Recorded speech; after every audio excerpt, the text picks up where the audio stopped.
저희가 보통 중요한 결정을 내릴 때, 특히 계약을 할 때 꼭 해야 되는 것이 계약서를 상세하게 이게 리뷰하는 것입니다. 읽어보는 것입니다. 사실 오늘날에는 인터넷상으로도 이용 약관이라고 하는 것이 굉장히 많이 있습니다. 무엇은 서비스를 이용하려고 하면은 엄청나게 긴 글을 읽어야 되는데, 많은 경우 우리가 그 글을 읽지는 않습니다. 그냥 동의한다고 하죠. 동의를 눌러놓고 내가 어떤 것에 동의했는지 알지 못한 채 그냥 그 서비스를 이용할 때가 있습니다. 내가 내 신장을 떼어줬는지 내 자식을 팔아줬는지 잘 모르지만은 그냥 그 읽는 것이 너무 귀찮아서 이 사람들 특별히 하겠어? 라는 생각으로, 아니라는 생각으로 그냥 동의하는 경우가 굉장히 많이 있습니다. 특히 이제 좀 나쁜 마음을 먹고 이것을 이용한다고 한다면은 이제 앞부분에는 중요한 내용, 사람들이 원하는 내용, 보기에 좋은 내용을 싣고, 또 사람들이 원치 않는 그런 내용들은 작은 폰트로 이렇게 계약서에 담을 때가 있습니다. 영어로는 그거를 fine print라고 합니다. 그래서 항상 얘기하는 것이 fine print를 잘 읽어야 된다. 이런 계약서를 할 때 세부사항이죠. 세부사항을 자세하게 읽어야 된다. 저희가 건축팀이 열심히 일을 하고 있는데, 제가 가끔 옆에서 하는 걸 보면은 참 계약서 하나를 리뷰하는 것도 너무나 힘든 일 같습니다. 정말 몇 페이지짜리 되는, 저희 스페셜 유스 퍼밋 그 리뷰할 때도 100페이지가 넘었었습니다. 그게 그 하나하나를 리뷰하는데 정말 꼼꼼하게 하면서 또 코멘트를 다시면서 왔다 갔다 하느라 굉장히 많은 시간을 들이는 것을 봤는데, 이렇게 하는 이유는 많은 경우 이 세상 사람들은 계약을 맺을 때 우리가 원하지 않는 것들도 넣을 수 있고 그렇기 때문에 그렇습니다. 근데 예수님께서는 이렇게 우리를 제자로 부르실 때 파인 프린트를 절대로 만드시지 않습니다. 명확하게, 정확하게 예수님께서 우리를 무엇으로 부르시고 계시는지, 무엇을 요구하고 계시는지를 분명하게 우리에게 말씀하십니다.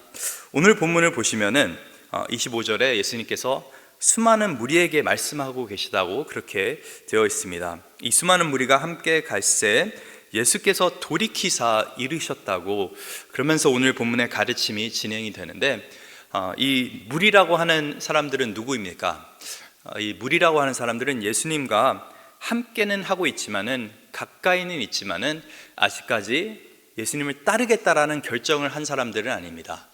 예수님이 좋아서 예수님을 통해서 뭔가를 얻고 싶어 하고 더 받기를 원하고 더 많은 것을 누리려고 하는 마음은 있지만은 정작 자신의 것을 예수님께는 드리지 않는 그런 사람들을 어떻게 보면 무리라고 할 수 있는 것이죠. 자기의 삶을 온전히 예수님께 드린 사람들은 제자라는 표현을 성경이 쓰고 있습니다.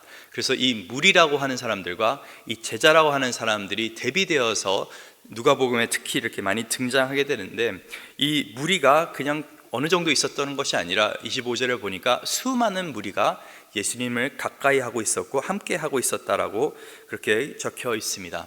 사실 많은 리더들은, 이 세상의 지도자들은 이렇게 많은 이런 무리가 따르고 있다고 한다면은, 팔로워들이 있다고 한다면은 너무나 좋아하겠죠.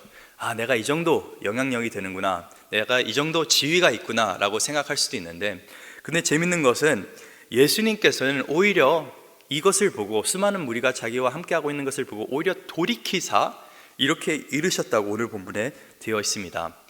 그러면서 세 가지를 말씀하시는데, 뭐뭐뭐 하지 않으면은 내 제자가 될 수 없다, 뭐뭐뭐 하지 않으면 내 제자가 될 수 없다, 뭐뭐뭐 하지 않으면 내 제자가 될 수 없다, 세 번을 반복하십니다. 다른 말로 예수님께서는 이 무리를 바라보시면서 이렇게 말씀하고 계시는 것입니다. 그냥 나와 함께 하고 있지만은 이제는 제자가 되라라고 그렇게 권면하고 계시는 것이죠. 예수님의 마음은 단순하게 사람의 숫자에 있지 아니하고 사람이 변하는데, 사람이 제자가 되는 것에 있습니다. 물론 우리가 정말 건강한 신앙생활을 하고 건강한 교회라고 한다면은 더 많은 제자들을 낳고 있기 때문에, 또 그 제자들이 더 많은 제자를 낳고 있기 때문에 이렇게 숫자가 늘어나는 것은 자연스러운 것입니다. 사도행전을 보더라도 정말 하나님의 전적인 은혜로 교회가 성장하는 모습들을 볼 수 있었는데, 근데 크기만 성장하고 그 안에 신앙이 성장하지 아니하면은 그건 교회가 그냥 비대해지는 것입니다. 예수님께서는 크기보다도 더 중요하게 여기셨던 것은 바로 이 마음의 변화, 삶의 변화였습니다. 그래서 예수님께서 이 수많은 무리를 보시면서 그냥 내가 이 정도 했구나 라고 생각하지 아니하시고 오히려 그 뜻을 돌이키사 오늘 본문에 명확하게 제자가 되기 위해서는 우리가 어떻게 살아가야 되는지, 너희가 적당히 신앙생활하는 것이 아니라 이제는 너희가 결정을 할 때가 왔다라고 말씀하고 계시는 것입니다. 어제 본문에서는 예수님께서 비유로 이 잔치 이야기를 하시면서 정말 누구든지 이 잔치에 오려고 하거든 와도 된다라고 하는 어떤 초대장을 보내셨죠. 그래서 많은 사람들이 이 이야기를 듣고 그래, 나도 그럼 이 잔치에 참여해야겠다, 나도 예수님을 따라야겠다라고 그렇게 마음을 먹었을 텐데, 근데 따르기 전에 분명한 오늘 본문에 제자의 대가가 있다는 것을 예수님께서 말씀하고 계시는 것입니다. 예수님의 참된 제자가 갖춰야 되는 세 가지 어떤 조건이 있는데, 첫 번째는 우리가 예수님을 최우선적으로 사랑해야 된다는 것입니다. 참된 제자는 예수님을 그냥 사랑하는 것이 아니라 삶 가운데서 최우선적으로 사랑하는 것입니다. 오늘 본문 26절입니다. 무릇 내게 오는 자가 자기 부모와 처자와 형제와 자매와 더욱이 자기 목숨까지 미워하지 아니하면 능히 내 제자가 되지 못하고. 참 극단적인 말 같습니다. 또 어떤 분들은 이런 말을 들으면은 그래, 내가 평소에도 뭐 부모랑 관계 안 좋았고 배우자랑 관계 안 좋았는데 이 말씀을 붙잡고 내가 더욱더 미워해야겠다라고 생각하시는 분은 없기를 바랍니다. 어떻게 보면은 이 예수님께서 말씀하시는 것이 너무나 극단적으로 들릴 수 있는데, 도대체 왜 배우자를 미워하고 부모를 미워하고 가족을 미워하라고 하는 것인지 의문이 들죠. 근데 저희가 성경 전체를 놓고 보면은 분명히 아는 것은 예수님께서는 우리에게 가족을 사랑하라고 말씀하셨습니다. 이 10계명 안에서도 이 처음 4계명은 하나님에 대한 계명들이고, 5번째 계명부터는 이 이웃들에 대한 계명인데, 가장 가까운 이웃, 부모에 대해서 이렇게 해야 된다라고 하는 것이 제 5계명입니다. 너희 부모를 공경하라. 그만큼 하나님께서는 이 부모를 공경하는 것, 사랑하는 것을 굉장히 중요하게 생각하고 계시는 것입니다. 그래서 2번이나 이 성경 말씀에 신명기 5장 또 출애굽기 20장에 내 부모를 공경하라고 말씀 가운데서 이렇게 우리에게 주셨죠. 그리고 에베소서에 보면은 또 이 아내와 남편의 사랑에 대해서 에베소서 5장에 이 사도 바울이 이야기를 합니다. 그러면서 남편에게 아내를 사랑하기를 그리스도가 교회를 사랑한 것처럼 헌신하면서 내 자신을 내어주면서 사랑하라고 그렇게 가르쳐 줍니다. 그만큼 어떻게 보면 아내를 전적으로 사랑해야 되는 것이고, 아내는 남편을 또 전적으로 사랑해야 되는 것입니다. 또 자식 사랑은 사실 말 안 해도 자연스럽게 부모들은 자기 자식을 사랑하게 되어 있는 것입니다. 그 자기 자식 안에 비춰져 있는 자기의 모습을 보면서 정말 부모로서 어떻게든 이 아이가 잘 자랄 수 있게끔 사랑하는 것이 부모의 마음입니다.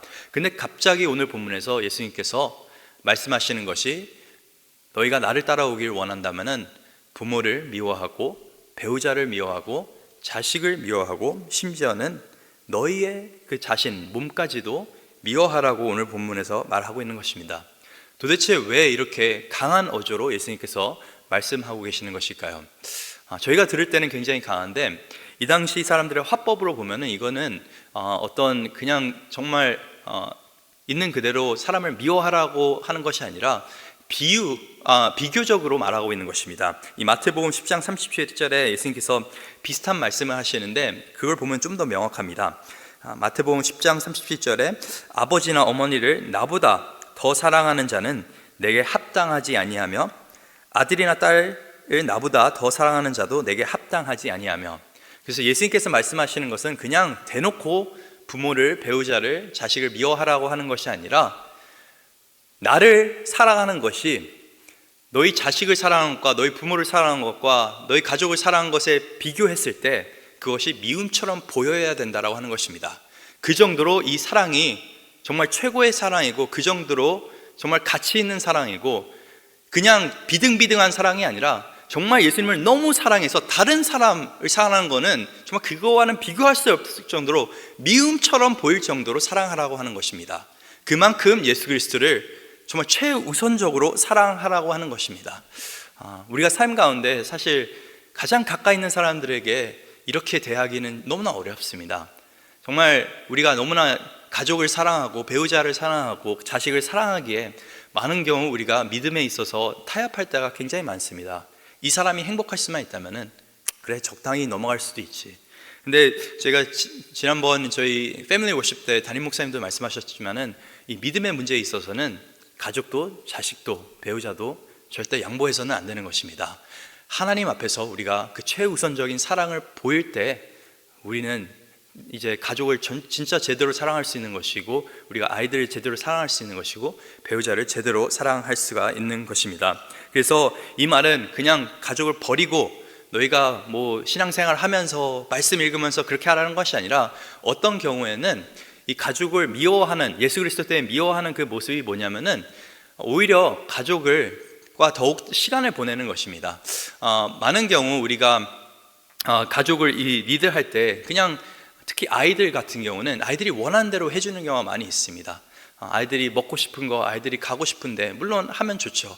그런데 그게 믿음의 문제에 있어서 하나님의 말씀과 비교했을 때 그게 잘못된 일이라고 한다면 우리는 정말 아이가 느꼈을 때 내 부모가 나를 미워할 정도로 생각할 정도로 우리는 하나님의 말씀을 붙잡아야 되는 것입니다. 그리고 그렇게 가르쳐야 되는 것입니다. 어떤 아이들은 집에서 가정 예배를 하면은 야, 부모가 나를 정말 싫어하나 생각하는 분들도 있습니다. 그런 아이들도 있습니다. 그 시간이 고역이고 그 시간이 너무나 힘든 경우도 있는데, 근데 그만큼 우리가 그 아이들을 사랑하는 가운데서 정말 가정 예배를 지키는 그 가운데서 하나님의 말씀을 계속적으로 선포하다 보면은 결국에는 아이들이 변화될 줄 믿습니다.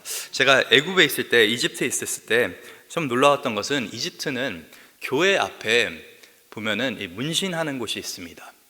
그래서 왜 문신소가 있나 봤더니 한 10% 정도가 이제 이집트는 캅틱 크리스천, 이 기독교인들이 있고 나머지는 다 이슬람인데, 그 자기 주민등록증에도 자신의 종교가 적혀 있습니다. 그 나라는. 그래서 기독교인지 아니면은 이 무슬림인지, 그래서 그거에 따라서 어떻게 보면은 너무나 쉽게 차별을 당하는 것입니다. 기독교이라고 한다면은 뭐 특정 지역에 살 수가 없고 어떤 학교도 갈 수도 없고 어느 정도 승진도 할 수 없고, 그래서 이 기독교인이 무슬림이 되는 것은 합법이지만은 무슬림이 크리스찬이 되는 것은 불법입니다. 이집트에서. 그래서 어떻게 보면은 이 크리스찬으로 살아가는 것이, 믿음을 지키면서 살아가는 것이 굉장히 어려운데, 그래서 부모님들이 어렸을 때 아이들에게 뭘 하냐면은 문신을 합니다. 이 손에 십자가 이렇게를 문신을 시키는 것입니다. 그래서 악수할 때 보통 거기 사람들은 악수를 하는데, 대놓고 내가 크리스찬이라는 것을 보일 수 있게 그렇게 하는 것입니다. 그 정도로 어떻게 보면은 참 결단이 필요한 것이죠. 오늘 집에 가서 아이들에게 문신시키라는 말이 아닙니다. 그 정도로 어떻게 보면은 이 신앙을 지키는 것이 굉장히 어렵다고 하는 것입니다.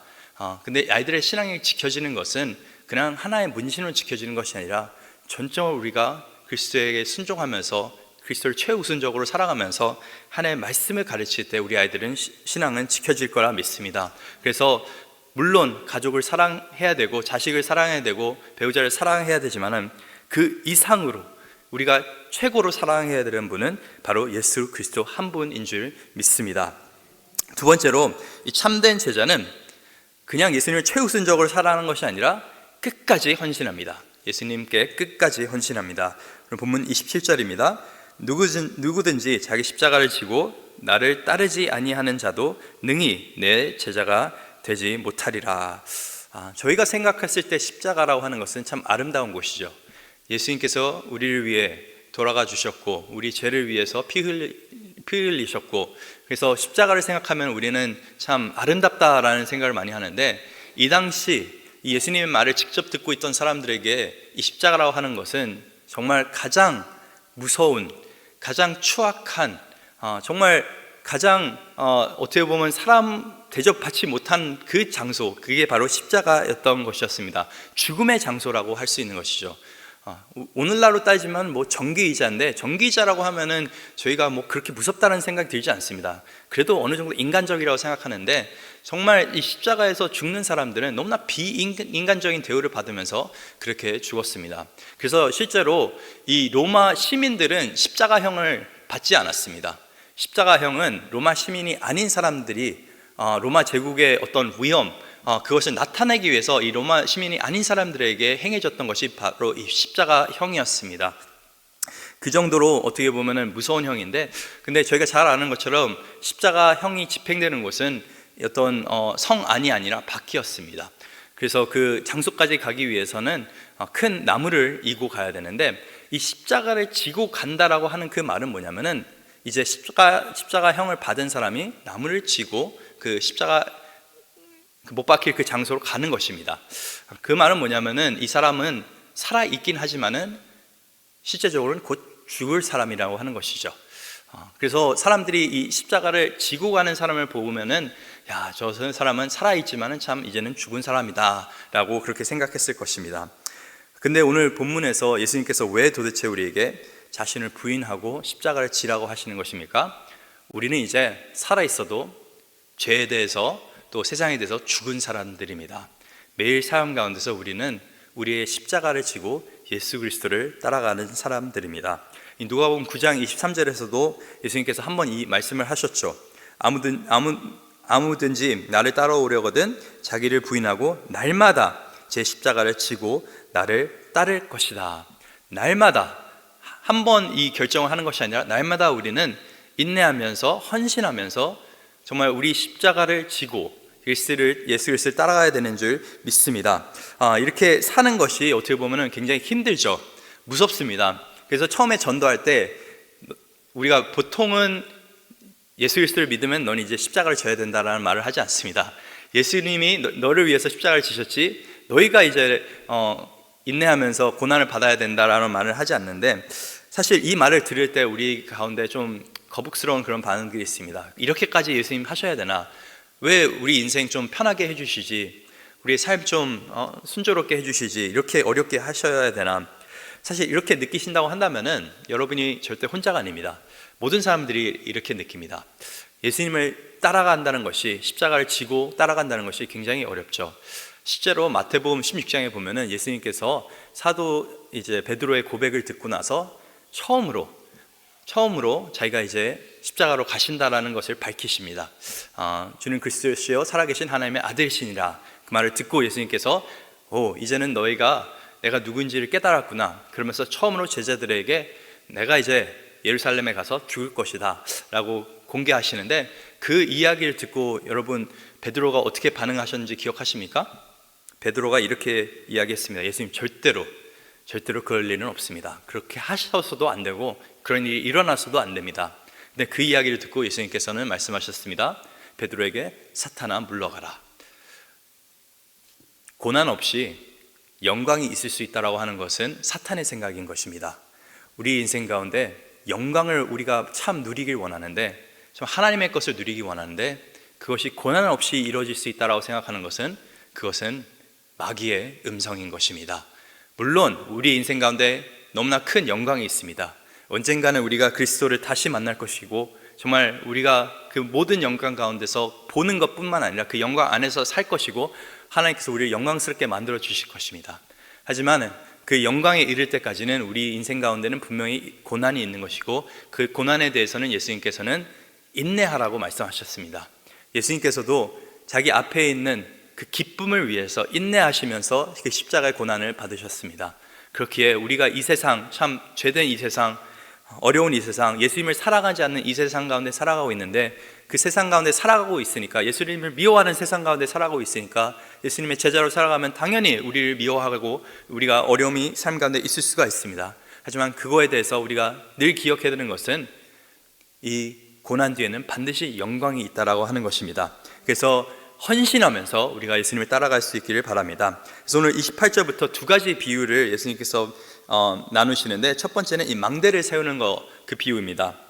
우리가 망대를 세울 때 공사를 하기 전에, 땅을 파기 전에 계산을 한다라고 하는 것입니다. 제대로 계산하지 않으면 중간에 그게 스탑이 된다는 것이죠. 저는 이 말씀이 너무나 와닿습니다. 왜냐하면 건축팀을 하면서 이 비전센터 정말 이 하는 일 중에서 가장 중요한 일이 뭐냐면은 우리가 있는 그 재정 안에서 이것을 하는 게 굉장히 중요합니다. 이것을 생각 없이 우리가 원하는 것 다 집어넣으면은, 정말 우리가 요구하는 것들 다 집어넣으면은 결국에는 그 값이 감당이 되지 않아서 중간에 스탑해야 되는 일이 생길 수가 있는 것입니다. 그게 얼마나 한심스러운 일이겠습니까? 사람들이 보면서 야, 어떻게 저렇게 공사를 하나 생각할 수 있는 것입니다. 그 말은 뭐냐면 어떤 일을 진행하기 이전에 가장 중요한 것은 그 값을, 그 계획을 세우고 또 그 값을 책정하는 것입니다. 어떤 분들은 지금 야, 우리 왜 아직까지도 땅 파지 않았나? 우리가 스페셜 유스 퍼밋 받은 지 얼마나 됐는데 생각하시는 분들이 있는데 바로 이것 때문에 그런 겁니다. 충분히 계획하고 계산하고 또 하나님의 은혜로 이것을 진행하기 위해 그런 것인데, 이것이 건물을 지은 데만 그런 것이 아니라 우리의 인생에서도 예수님께서 말씀하신 것이 그냥 아무 생각 없이 나를 따라오지 말고 충분히 생각을 하고 계산을 하라고 하는 것입니다. 예수님께서는 그 정도로 어떻게 보면은 우리에게 이 제자도에 대해서 심각하게 고심을 해보라고 하는 것입니다. 그냥 무작정 따르는 것이 아니라 이거에는 분명한 대가가 있는 것이다.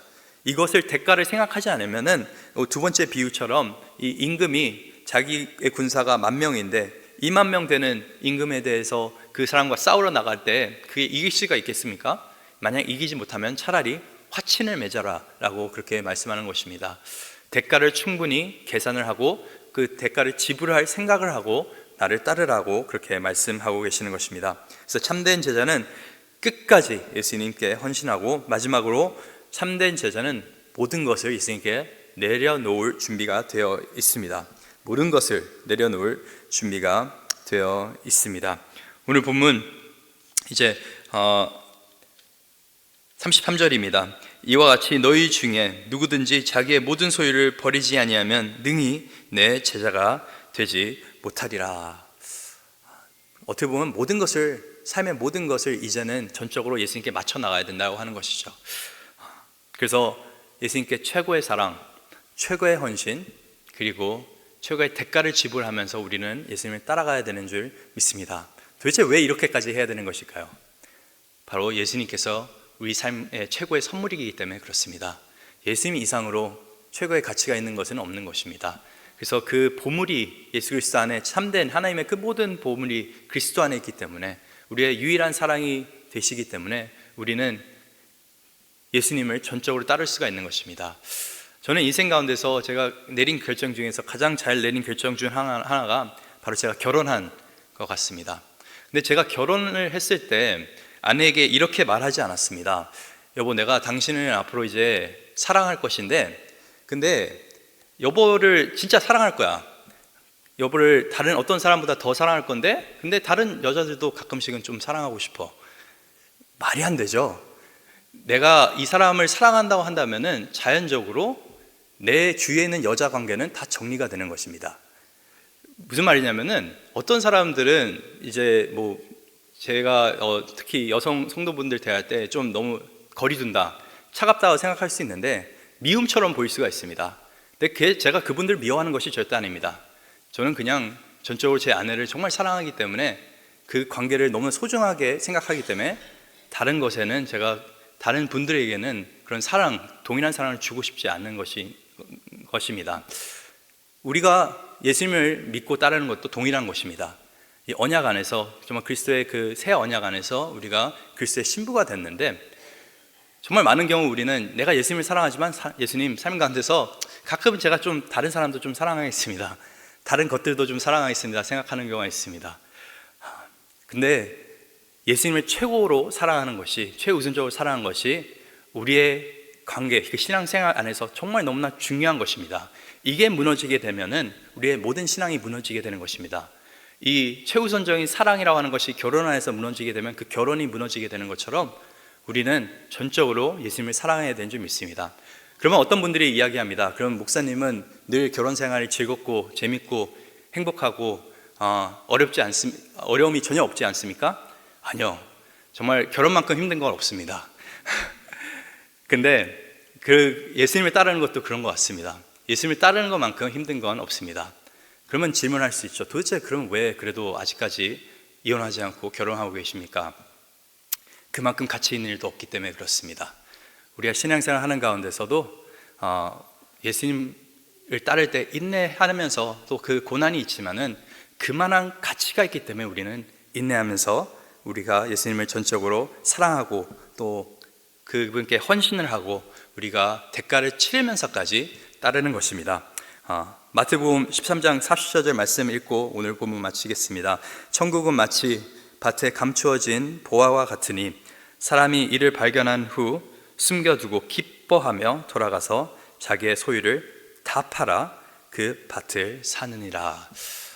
예수님 안에 최고의 가치가 있다고 생각하는 사람들은 예수님에게 최우선적인 사랑을 드릴 수 있고 최고의 헌신을 드릴 수 있고 최고의 대가를 치르면서까지 예수님을 사랑할 수가 있습니다. 그래서 그리스도 안에서 그 참된 사랑을 발견하고 또 이 그리스도를 사랑할 수 있는 저 여러분 될 수 있기를 간절히 소원합니다.